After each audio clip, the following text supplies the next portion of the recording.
Tenemos al asesor de la presidencia de la Asamblea Legislativa, don Ricardo Castro Calvo, con don Luis Alberto Monge, su participación en la Asamblea Nacional Constituyente.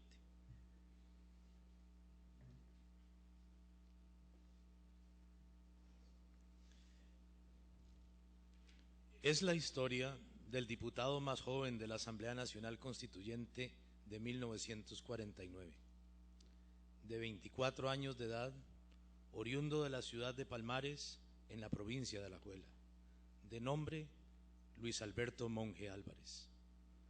El joven congresista se prepara para el primer día de labores portando sus cartas credenciales: alma de cristiano católico, principios de justicia social y valores de libertad democrática.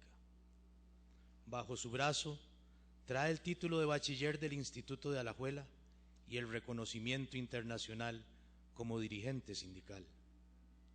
Su representación en la fracción del Partido Socialdemócrata deriva de la negociación entre el Partido Demócrata, el Centro para el Estudio de los Problemas Nacionales y la Central Sindical Rerum Novarum. Al ingresar al Salón del Congreso Nacional, declara su espíritu interior que viene a colaborar en la construcción de la nueva Costa Rica. Luis Alberto se proclama alumno predilecto del líder del partido, Rodrigo Facio Brenes. El jefe de la fracción socialdemócrata lo recibe y le da su primera asignación y le encomienda pelear para impulsar el proyecto de constitución política de la Junta Fundadora de la Segunda República como la base de la nueva Carta Magna. La fracción de los 4 diputados del Partido Socialdemócrata pierden su primera batalla frente a la mayoría conservadora de la Asamblea por 21 votos a favor y 24 en contra. Le corresponde al diputado Monge Álvarez defender a la Junta de Gobierno y en especial a su presidente José Figueres Ferrer de los ataques constantes de los sectores conservadores. Pero fue precisamente el joven Luis Alberto Monge quien motivó los argumentos para lograr la ratificación de los decretos ley de la Junta. Pero quizás la tarea más significativa encomendada al joven diputado es definida por su tutor y maestro Rodrigo Facio.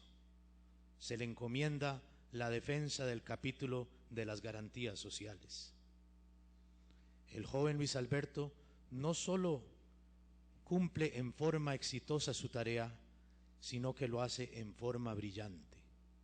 Los conservadores de la Asamblea le atacan en forma agresiva y tratan de amedrentarlo, tildándolo defensor del régimen de Rafael Ángel Calderón Guardia.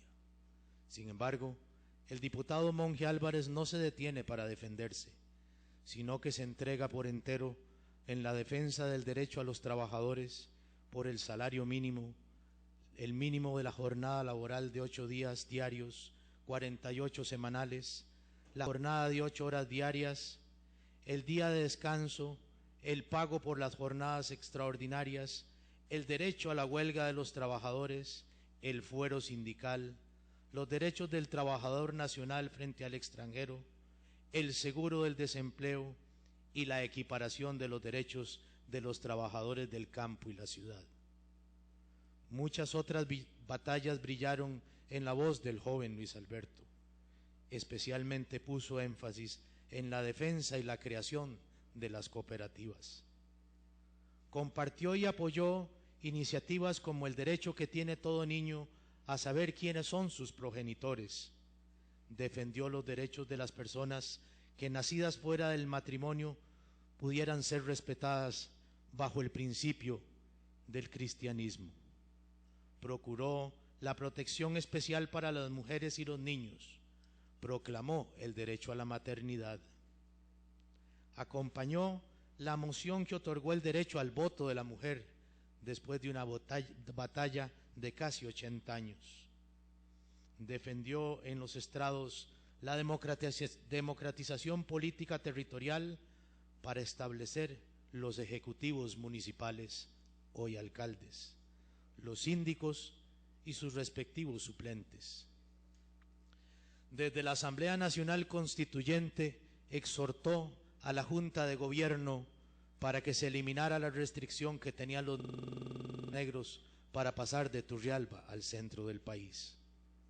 Abogó para que se permitiera el libre tránsito por la República y por la no discriminación entre los costarricenses por razones de sexo, ideología o religión. Mocionó y logró que se devolvieran los derechos electorales a los sacerdotes. Después de todas estas batallas, las palabras de orgullo y elogio de Rodrigo Facio fueron compartidas por muchos diputados conservadores y así consta en las actas de la Asamblea Nacional Constituyente.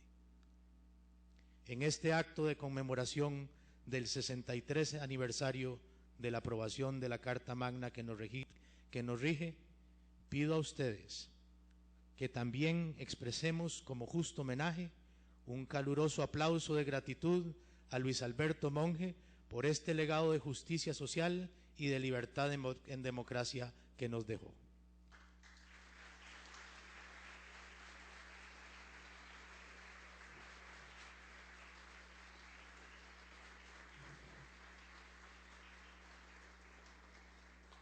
De seguido nos brinda sus palabras don Enrique Obregón Valverde, diputado en el periodo 1958 a 1962, con don Luis Alberto Monge, diputado promotor de legislación social.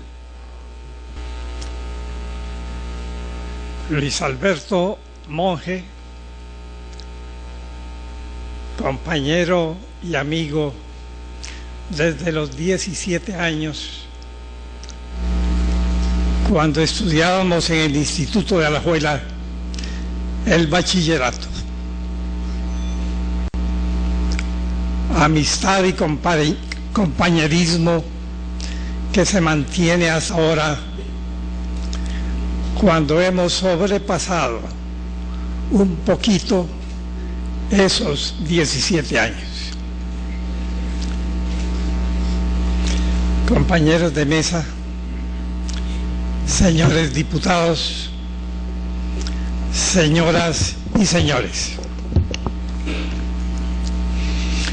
siempre dije que lo sucedido en Costa Rica en 1948, como consecuencia del triunfo armado de José Figueres, fue una revolución de verdad, porque los que estaban abajo ascendieron al poder y los que en él se encontraban tuvieron que soportarlo.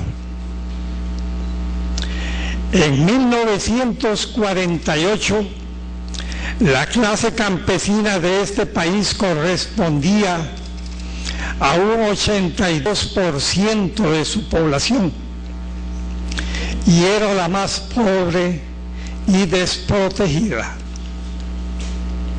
25 años después, los hijos de los campesinos descalzos y analfabetos eran profesionales y ocupaban en gran proporción los puestos políticos y administrativos de nuestra organización institucional. En la cúspide de esta rápida ascensión estaba Luis Alberto Monge, descendiente directo de campesinos que logró ser candidato a la presidencia de la República en 1978 y presidente después a partir de 1982.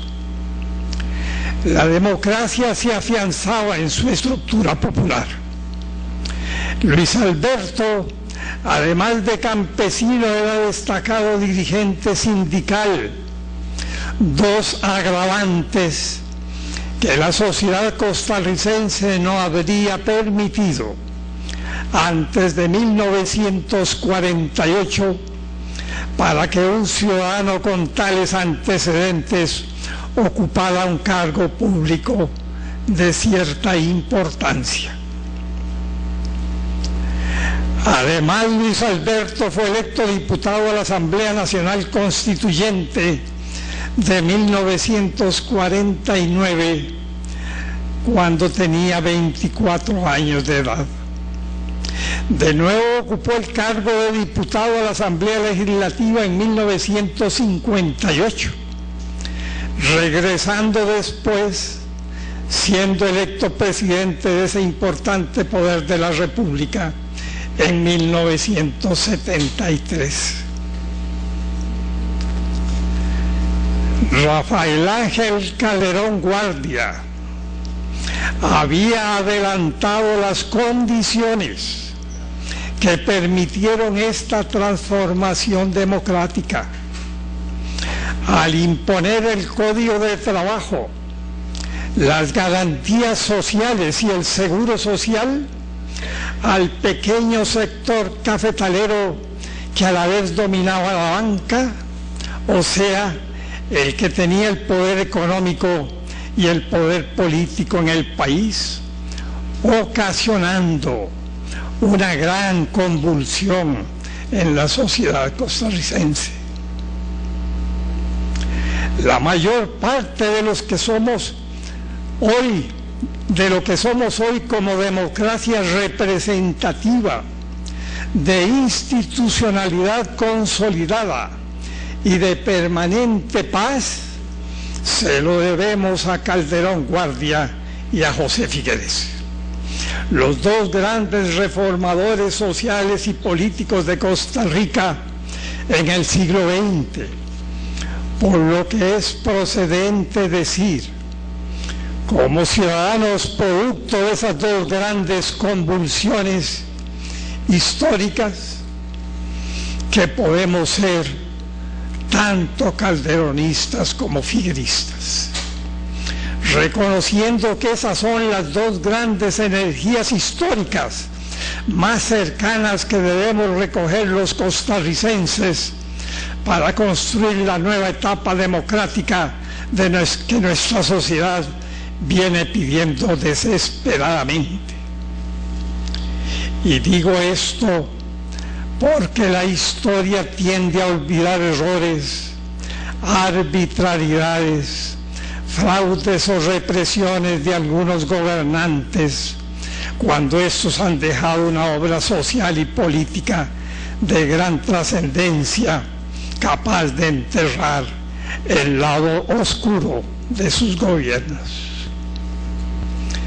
Calderón no era campesino, pero se apoyó en el sector obrero, en el Partido Comunista y en la Iglesia Católica.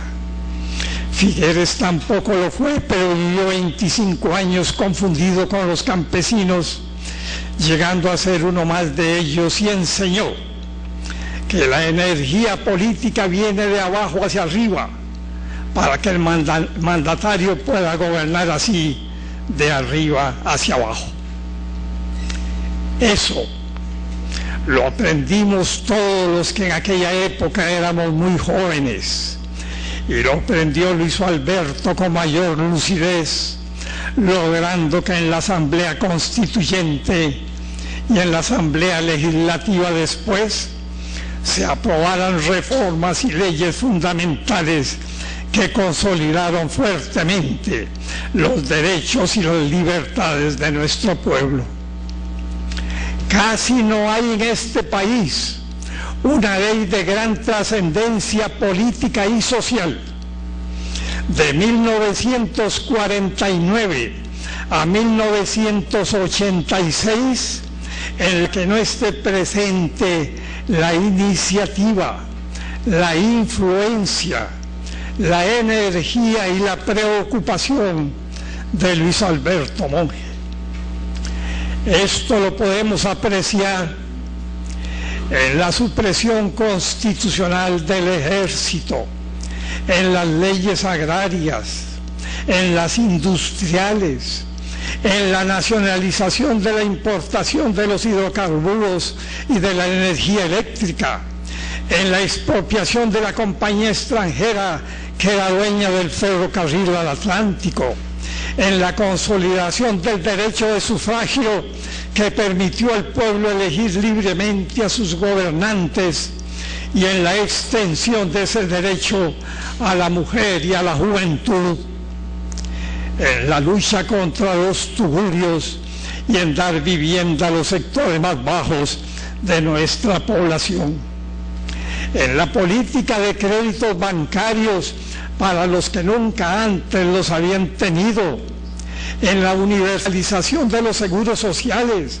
en la planificación de la administración pública y en la creación de instituciones como la Contraloría General de la República y el Banco Popular.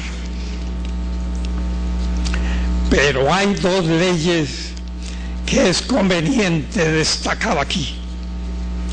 De manufactura directa de Luis Alberto y que reflejan su preocupación por un orden democrático mayor y un equilibrio en la distribución de la riqueza.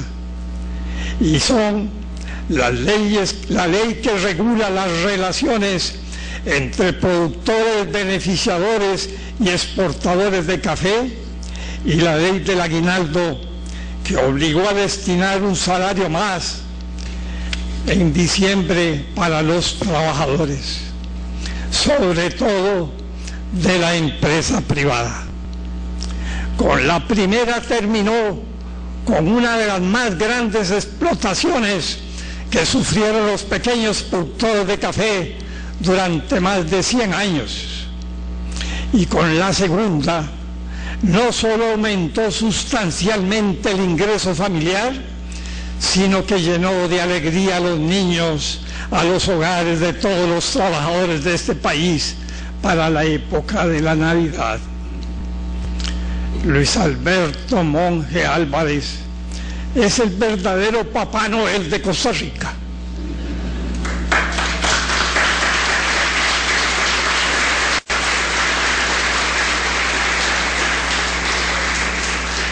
Siempre estuvo presente Luis Alberto en este largo proceso transformador, como ministro, como legislador, como consejero, como fundador del Partido Liberación Nacional, como ciudadano, pero sobre todo como un patriota que parece que nació exclusivamente para amar y servir a Costa Rica.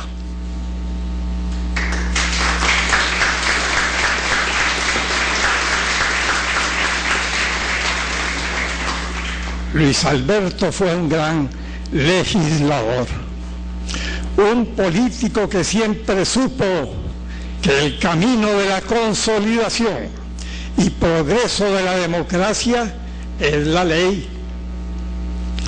Como Pericles, como Solón, como los más ilustres griegos de la antigüedad, Luis Alberto bien puede declarar hoy con toda propiedad: gobernar es legislar, y legislar es construir los senderos hacia la felicidad del pueblo por el ejercicio permanente y sin interrupción de la libertad. Muchas gracias.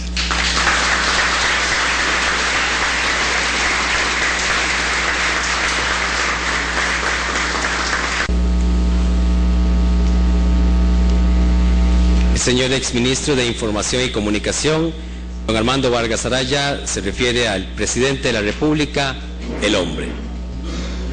Don Luis Alberto Monge, expresidente de la República, señor presidente de la Asamblea Legislativa, señoras diputadas, señores diputados, jóvenes del Instituto de Alajuela, que están aquí esta tarde, señoras y señores. La madurez de sus 57 años bien vividos en Costa Rica, Suiza y México, su experiencia en el movimiento obrero, la Asamblea Constituyente, la Organización Internacional del Trabajo, el partido político que dirigió y el parlamento que presidió, su enaltecida raigambre campesina, magnánimas virtudes cívicas y hondo instinto costarriqueño, su cultura democrática universal, el dominio de la lengua francesa, su embajada en Israel y las giras por Latinoamérica, la amargura aleccionadora de una derrota electoral, las edificantes vivencias en el gabinete ministerial figuerista y su acendrada vocación de servicio público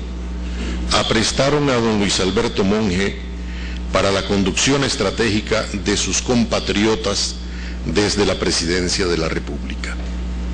Cuando el voto de los pueblos le entregó la titularidad del mando, ya era nada menos que todo un hombre de Estado.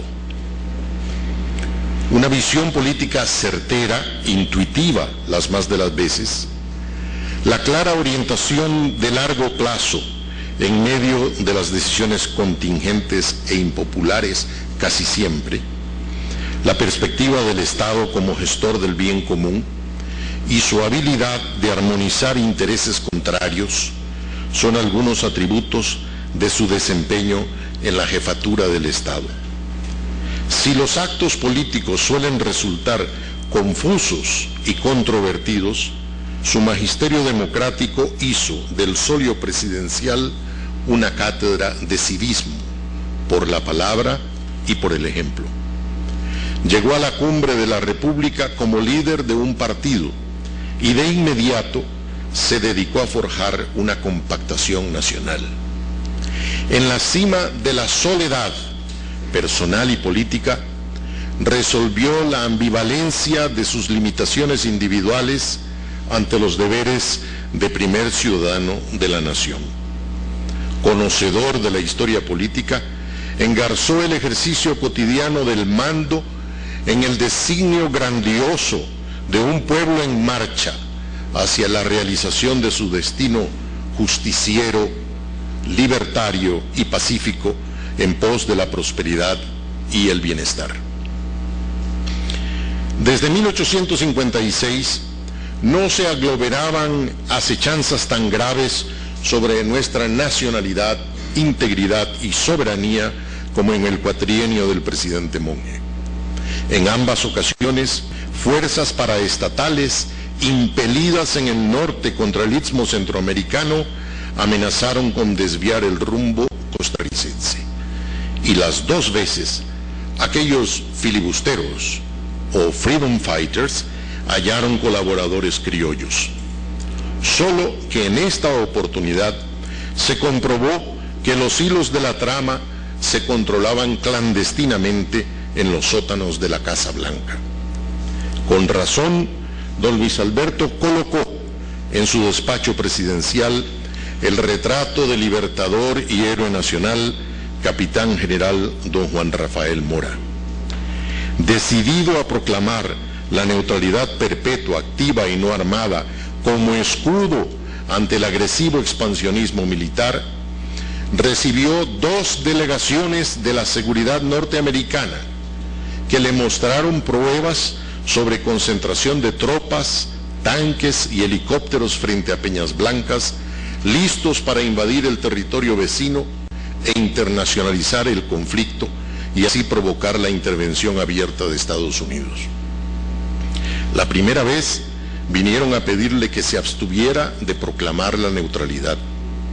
La segunda, llegaron a solicitarle que pospusiera la proclamación de la neutralidad. Su respuesta, tan firme como respetuosa, fue un rotundo no. El presidente de Costa Rica obedecía únicamente al mandato de los pueblos expresados en las urnas electorales. El dilema con Washington era cómo rechazar sus requerimientos militares y al mismo tiempo aceptar su auxilio financiero. De 1982 a 1986, Honduras recibió asistencia de Estados Unidos por unos 935 millones de dólares, más del 30% para las Fuerzas Armadas, menos del 70% para el Desarrollo.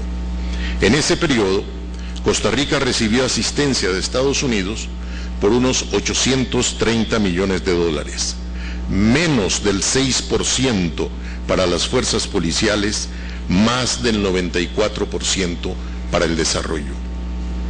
Allá llegaron tropas norteamericanas por millares y se estableció una base militar que aún permanece.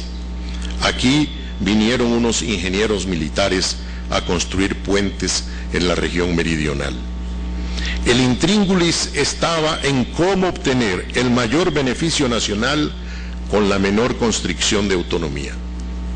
El presidente Monge obró libremente en su relación con la potencia hegemónica occidental sin prejuicios, sustrayendo sus decisiones a la influencia de los sentimientos que le inspiraban el pueblo norteamericano o el presidente Ronald Reagan.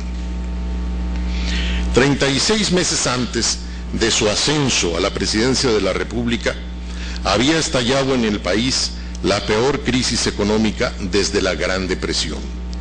Costa Rica estaba postrada. En 1982, la producción nacional decreció casi un 10%. La demanda interna disminuyó en más de 16%. El salario real promedio se redujo un 45%. El desempleo abierto se duplicó desde el año anterior. El ingreso nacional bajó un 22%. El déficit fiscal llegó a un 14%. La inflación superó el 80%. La moneda se devaluó en 600%. Entró en mora el pago de la deuda externa de unos 4.000 millones de dólares. La nueva administración aplicó una estrategia de 3 etapas. Primero, un tratamiento de shock para detener la caída, luego un vigoroso programa de reactivación económica, después un plan de cambio estructural. Con un par de excepciones, el presidente Monge confió la conducción de la política económica a sus adversarios en la lucha partidista por la candidatura presidencial, quienes estaban tan próximos al esquema neoliberal cuanto distantes de la filosofía política de la socialdemocracia costarricense. Ese grupo era cercano a la Agencia para el Desarrollo Internacional, AID, ubicada dentro de la Embajada de Estados Unidos, representación diplomática que desplegaba una agenda secreta en el conflicto de Washington versus Managua.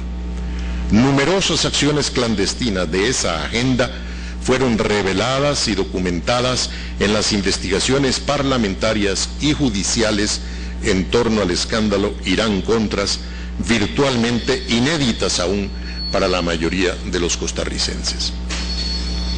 Para 1984, la economía se había recuperado a satisfacción. A partir de entonces, se marcaron más las diferencias de enfoque en el equipo de gobierno. De una parte, en materia de seguridad, los defensores de la neutralidad, los pragmáticos y los amigos de prestar el patio, como solían decir ellos mismos.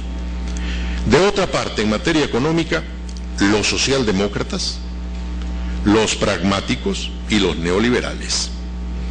Varios trabajos académicos han aparecido para explicar cómo, durante la década perdida en América Latina, diversos gobiernos de la socialdemocracia escogieron políticas neoliberales recomendadas por la tecnocracia fondo monetarista, Banco Mundialista y de la eufemísticamente llamada tía AID, munificente con los que se allanaban a sus fines.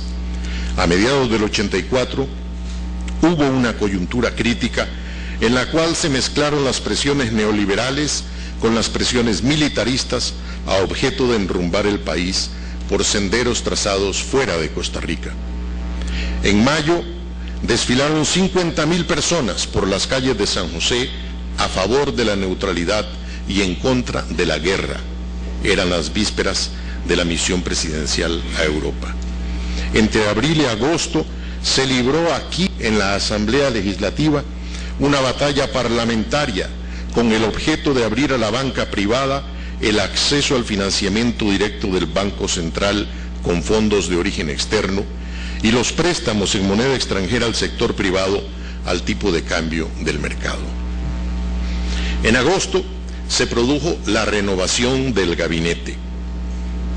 Estos acontecimientos fueron atizados por una propaganda enfilada contra el presidente Monge. Quien revise la prensa de aquellos meses encontrará aseveraciones como estas tres. 1. El mandatario no ha logrado en 2 años y 2 meses de gobierno tener políticas coherentes. Se muestra lento y reticente en tomar medidas correctivas. Otra. El jefe de Estado no oye, no ve, no sabe y parece carecer de la voluntad política que el momento histórico exige. Tercera, el presidente es un prisionero de palacio que no se hace respetar y a quien por lo visto todo le entra flojo. Dichosamente, el presidente Monge justipreciaba a cabalidad las corrientes subterráneas que insuflaban aquel coro de intereses vestidos retóricamente como si constituyesen el interés general de la nación. La reforma legal tramitada bajo tremendas presiones endógenas y exógenas se presentaba como un dictat de la AID. Pero como nada hay secreto entre cielo y tierra, ahora se sabe que la imposición fue casera, no importada, prescrita en español, no en inglés, nacida en Montes de Oca, no en Washington. Uno de los autores de la trama le confesó a un académico de Estados Unidos, y lo que sigue es una cita textual: algunos funcionarios de la administración Monge, yo incluido, le dice el confesante, tratamos de utilizar a las agencias multilaterales en las peleas internas dentro del Partido Liberación Nacional. Usar la AID, usar el Fondo Monetario, usar el Banco Mundial. A veces procuramos venderles algunas ideas para que no se presentaran como ideas mías o ideas de XX, sino como ideas impuestas por el Banco Mundial o la AID. A menudo logramos introducirnos por la puerta trasera para que nuestras ideas neoliberales fueran aceptadas. Hasta aquí la confesión, entre comillas. El académico que estudió el caso de aquella reforma, con la cual se inició el proceso para desnacionalizar la banca, confirmó después con un alto funcionario de la AID, participante en las negociaciones, que efectivamente no fue una imposición del gobierno de Estados Unidos, sino una petición procedente de un economista enquistado en el gobierno de Costa Rica.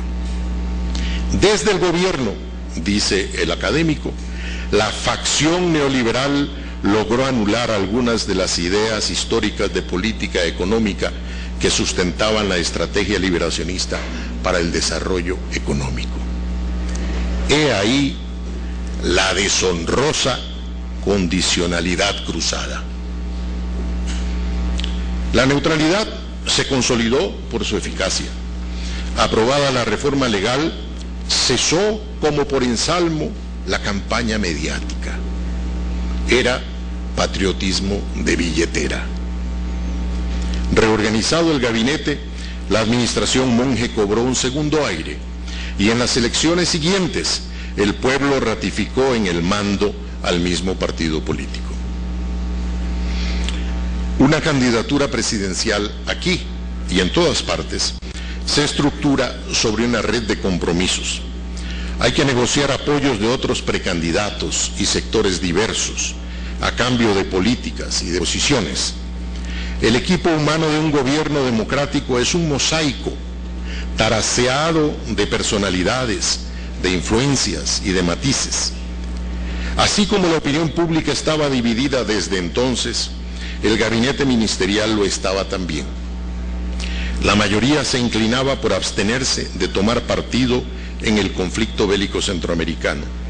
Una minoría significativa procuraba colaborar con ciertos factores foráneos empeñados en, decían ellos, extirpar el cáncer sandinista. Abajo del gabinete, algunos individuos actuaron en contubernio para facilitarle las cosas a la contra, hasta que, al tener pruebas fehacientes, el presidente Monge los sacó del gobierno. En el manejo de la economía, un sector del gabinete ministerial impulsaba la democratización económica, el apoyo a las cooperativas de producción, las acciones de compensación social y la plataforma programática Devolvamos a la Tierra. Sin embargo, los titulares de los principales cargos en el área económica del gobierno, con alguna honrosa excepción, promovían la agenda neoliberal, afianzados por poderosos factores domésticos y externos hasta asegurarse el cambio del modelo de desarrollo, aún imperante. Al presidente Monge le correspondió la responsabilidad histórica de ejercer el mando en tiempos turbulentos. El reformismo declinaba y ascendía el neoliberalismo.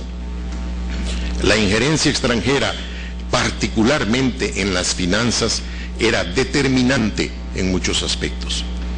Carecía él de una alternativa estratégica viable en aquellas circunstancias para lograr el desarrollo con equidad y de un equipo económico propio, comprometido con los valores de la socialdemocracia.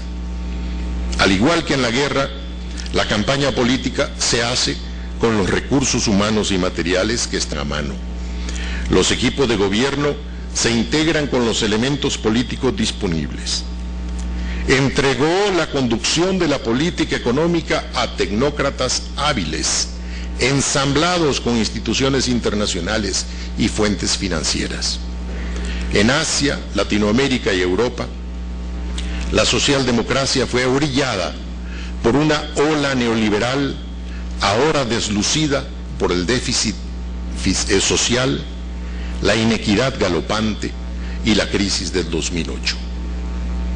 Don José Figueres enseñaba: debemos hacer un examen de conciencia.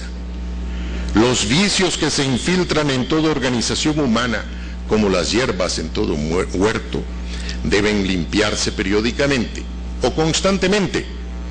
Los errores de la inexperiencia deben corregirse, los bríos espirituales renovarse, los aciertos duplicarse.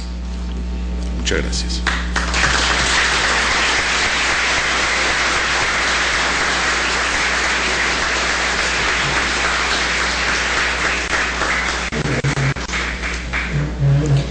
Señoras y señores, el señor presidente de la Asamblea Legislativa, diputado Emilio Granados Calvo, nos brinda su mensaje. Gracias, buenas tardes, señor expresidente, don Armando, don Enrique, Ricardo, compañeros de mesa, señores diputados y diputadas, compañeros, compañeras, exministros, exministras, miembros del gabinete de la administración de don Luis Alberto Monge, muchachos del Instituto de Alajuela, funcionarios, funcionarias legislativas, espero invitados todos.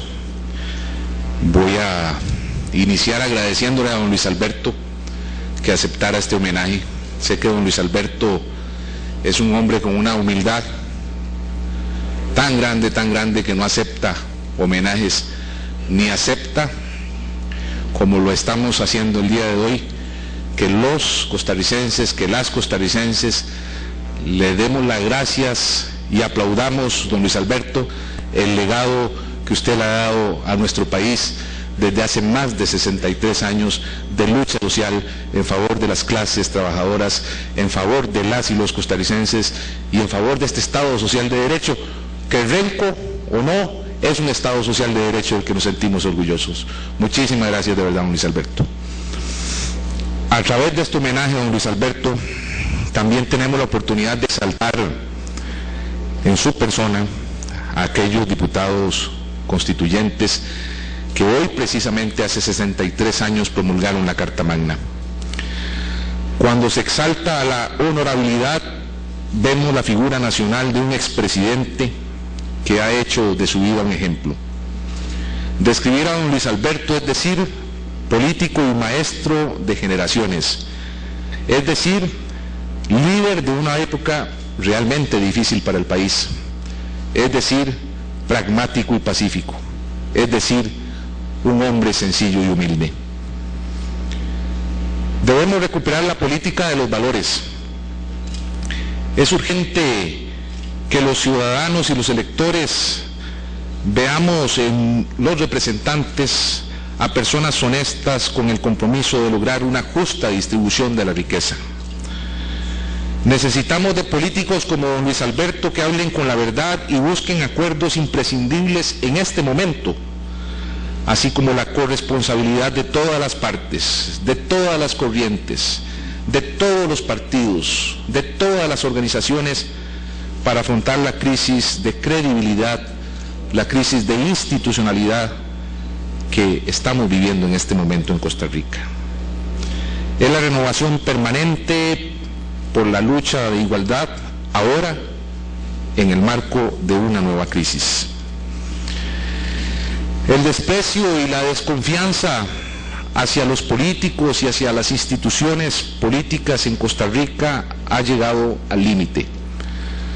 Y el reencuentro de la ciudadanía con la política tiene que provocarse. Especialmente creemos nosotros desde esta Asamblea Legislativa, no por pura supervivencia, sino más bien con la convicción que aún sentimos todas y todos los demócratas. Es tiempo de un nuevo pacto social en Costa Rica. Evidentemente todos sabemos aquí que es difícil lograrlo, especialmente frente a una juventud que ve en las caras de los políticos, en muchos casos, a las mismas personas, porque el compromiso tiene que ser asumido en medio de la crisis. Además debemos aceptar que esta situación nos encontró sin que hubiésemos sido capaces de adelantarnos en las reformas estructurales o haber previsto las consecuencias de este mundo globalizado. Ingenuamente hemos creído que la fuerza del Estado Social de Derecho, que fue creada de la mano de grandes hombres como don Luis Alberto Monge, nos permite estar exentos de los mercados desregulados, sin cara, sin domicilio, en búsqueda de beneficios inmediatos, sin bandera, sin patria. Saludo también, perdón que no le vi, señor, al señor expresidente de la República, don José María Figueres Olsen. La miopía y las luces no me ayudaron mucho. Bienvenido, señor expresidente. Es evidente, señoras y señores, y prometo terminar rápido, yo sé que los diputados siempre amenazamos con hablar mucho. Es evidente que Costa Rica necesita una reforma en sus instituciones, sus leyes y reglamentos para poder combatir este germen de desesperanza que se está regando por todo el territorio nacional. Es obligación nuestra asumir la responsabilidad de los errores, proponer alternativas y tomar decisiones. Un día sí y otro también leemos a intelectuales, formadores de opinión y personas comunes que nos escriben para señalar las contradicciones, duplicidad y hasta lo innecesario de alguna legislación. Del pueblo también recibimos la mayor parte de las lecciones. Pero también en medio de esta turbulencia hay ganadores. Algunos poderes fácticos han aprovechado la crisis de la democracia para ir sembrando la incertidumbre, tratando de sacar ventaja, jugando a una peligrosísima deslegitimación de la política, de la democracia y de los partidos políticos, con el mensaje de que todos somos corruptos y que el totalitarismo es la solución. Así que la tarea es grande, así que la tarea es difícil. Y por eso proponemos mirar atrás. Los costarricenses nos olvidamos de la importancia de mirar atrás, de mirar lo que hicieron los grandes hombres, de mirar la Costa Rica que se pudo construir con la fuerza y con el liderazgo y con el ejemplo de costarricenses como don Luis Alberto Monge. Llegó la hora de retomar esas banderas, llegó la hora de volver a mirar atrás, llegó la hora de sacar de ese pasado las mejores cosas que cosecharon personas como don Luis Alberto Monge. Por eso, creo yo, para la patria es tiempo de esperanza, es tiempo de ponernos a trabajar, pero también para la patria es tiempo de rendir homenaje y es tiempo de decir y de rendir gratitud a personas, a expresidentes de la República, a constituyentes, a líderes sociales como usted, don Luis Alberto Monge. Muchísimas gracias a usted. Gracias a todos.